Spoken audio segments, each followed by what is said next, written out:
या देवी सर्वभूतेषु शक्तिरूपेण संस्थिता नमस्तस्यै नमस्तस्यै नमस्तस्यै नमो नमः। श्रीमद्भागवत देवी महापुराण के अंतर्गत पंचम स्कंद इंद्र आदि देवताओं का महिषासुर, विडाल और ताम्र के साथ युद्ध होता है। महिषासुर आदि से इंद्र आदि देवताओं की पराजय होती है इस कथा में। आइए चलते हैं इस कथा की ओर। ब्रह्मा, विष्णु और शंकर सहित सभी प्रधान देवता अपने अपने वाहनों पर चढ़कर युद्ध के लिए प्रस्थान कर गए।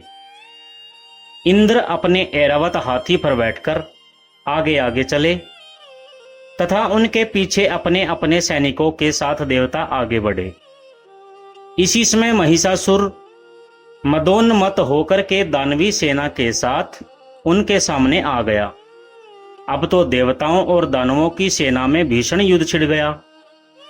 दानवराज महिषासुर ने क्रोध में भरकर विडाल नामक पराक्रमी दानव से कहा कि तुम बड़े सूरवीर हो, इंद्र को अपनी शक्ति पर बड़ा घमंड हो गया है, तुम जाकर के उसे परास्त कर दो।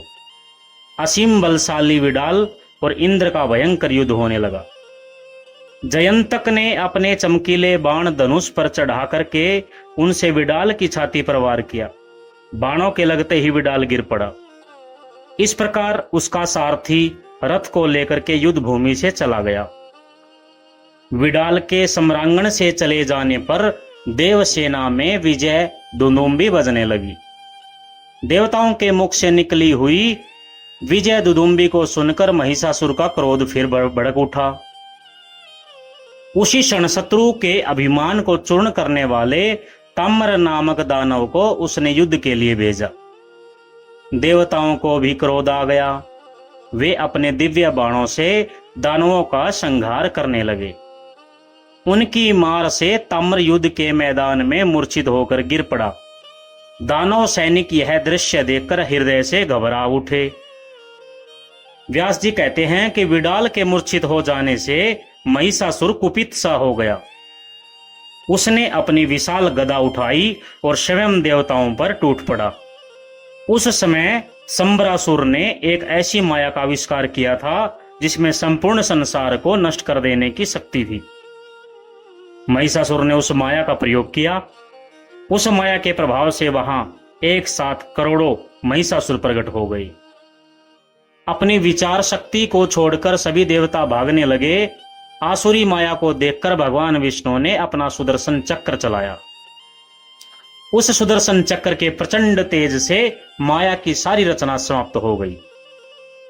महान शक्तिशाली महिषासुर, उसकी सेना का अध्यक्ष चिक्षुर, उग्रवीर्य, उग्राश्य, त्रिनेत्र, असीलोमा, अंधक और वास्कल, ये दानव तथा उनके अतिरिक्त अन्य बहुत से दानव युद्ध करने के लिए निकल पड़े। उसके बाद भगवान विष्णु और भगवान शंकर के साथ महिषासुर और अन्य दानवों का भयंकर युद्ध होने लगा।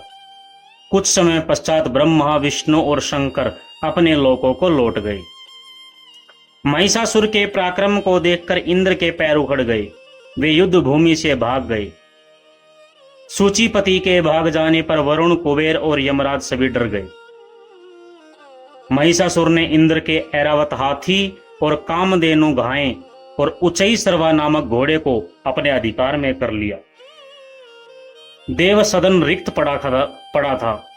महिषासुर ने तुरंत वहां पहुंचकर अपना अधिकार कर लिया। इस भांति पूरे 100 साल तक युद्ध करने के बाद महाअभिमानी महिषासुर इंद्र का पद प्राप्त करने में सफल हो गया। बार बार दुख सहते सहते देवताओं का साहस टूट गया। सब देवता मिलकर के पुनः ब्रह्मा जी की शरण में गए। ब्रह्मा बोले, देवताओं, महिषासुर को वर का अभिमान हो गया है। उसे कोई स्त्री ही मार सकती है, कोई भी पुरुष उसे नहीं मार सकता। हम सब भगवान शिव के नेतृत्व में वैकुंठ को चले जाएं, जहां भगवान श्री हरि रहते हैं, विष्णु जी रहते हैं। उनसे मिलकर देवताओं के कार्य हेतु हमें विचार विमर्श करना चाहिए। भगवती का प्राकट्य हुआ है। व्यास जी ने बताया, इसके बाद सभी देवता वैकुंठ गए भगवान विष्णु उसी क्षण अपने भवन से बाहर आ गए। वे बड़े उत्साह के साथ देवताओं से मिले और देवता बोले, प्रभु, महिषासुर हमें विशाल कष्ट पहुंचा रहा है, उस पर किसी का वश नहीं चल रहा। देवताओं की बात सुनकर भगवान विष्णु उनसे बोले कि पूर्व काल की बात है, मैंने भी उससे युद्ध किया था, परंतु वह मृत्यु को प्राप्त नहीं हो सका। अब यदि समस्त देवताओं के तेज से कोई बलशाली देवी प्रकट हो जाए तो वह समरांगण में उसे मार सकती है। देवादिदेव भगवान विष्णु की बात समाप्त होने पर ब्रह्मा जी के शरीर से एक महान तेज पुंज प्रकट हुआ। इसके बाद भगवान शिव के शरीर से एक अद्भुत और विशाल तेज प्रकट हुआ। इसके पश्चात भगवान विष्णु के शरीर से एक दूसरी तेज राशि निकली। इंद्र के शरीर से एक अलौकिक एवं दुस्सह तेज प्रकट हुआ। इसी प्रकार यमराज, कुबेर जी, वरुण और अग्नि के शरीर से अलग अलग तेज पुंज प्रकट हुए। इसके अतिरिक्त जितने भी वहां अन्य देवता थे, उन सबके शरीर से भी तेज पुंजों का प्रादुर्भाव हुआ। सबके विग्रह से निकले हुए तेज पुंज एकत्रित होकर के एक महान प्रज्वलित पुंज बन गया। तुरंत ही वह पुंज एक परम सुंदर स्त्री के रूप में बदल गया, जो कि भगवती महालक्ष्मी कहलाई। बोलो लक्ष्मी माता की जय। उनमें तम, रज और सत्व तीनों गुण विद्यमान थे। इस देवी के 18 भुजाएं शोभायमान थी। राजन, इस प्रकार के तेज पुंज से एक देवी प्रकट हो गई। तब भगवान विष्णु ने सब देवताओं से कहा कि सब इस देवी को अपने सभी प्रकार के आभूषण और आयुध प्रदान करें। भगवान विष्णु की बात सुनकर सब देवताओं ने हर्षपूर्वक देवी को अपने अस्त्र शस्त्र आभूषण और वस्त्र दे दिए। अब कल्याणमयी भगवती आभूषणों से अलंकृत होकर हाथों में आयुध धारण करके सिंह पर विराजमान हो गई और त्रिलोकी को मुग्ध करने वाली उनके दिव्य दर्शन पाकर देवता उनकी स्तुति करने में मग्न हो गए। सर्व मंगल मांगल्ये शिवे सर्वार्थ साधिके शरण्ये त्र्यंबके गौरी नारायणी नमोस्तुते। व्यास जी कहते हैं, देवताओं द्वारा स्तुति करने पर संपूर्ण सुख प्रदान करने वाली महादेवी का मुखमंडल प्रसन्नता से खिल उठा। देवी बोली, देवताओं, अब आप उन मूर्ख महिषासुर से निडर हो जाओ। मैं शीघ्र ही उस अज्ञानी दैत्य को सम्रांगण में समाप्त कर दूंगी। देवताओं से यह कहकर भगवती ने अट्टहास पूर्वक उच्च स्वर में गर्जना की। उस भयंकर गर्जना को सुनकर सभी दानव डर गए। पृथ्वी कांपने लगी। जब मदमस्त महिषासुर ने भी वहां गर्जना सुनी तो वह क्रोध में भरकर तमतमा उठा। संकित होकर उसने उपस्थित दानवों से पूछा, यह क्या हो रहा है? उसने आज्ञा दी, इस विशिष्ट ध्वनि के विषय में जानकारी प्राप्त करने के लिए दूत अभी प्रस्थान करें। महिषासुर के इस प्रकार आज्ञा देने पर दूत भगवती जगदम्बा के पास पहुंचे। भगवती की झांकी को देखकर दूत जल्दी ही महिषासुर के पास उपस्थित हुए। उन्होंने गर्जना का कारण बताना प्रारंभ कर दिया।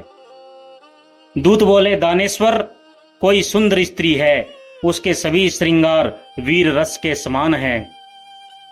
वह सुंदर नारी बहुत ही भयानक लग रही है। महिषासुर ने मंत्री से कहा, वीर, तुम सेना लेकर के वहां जाओ और सुरक्षित रूप से उसे मेरे पास ले आओ।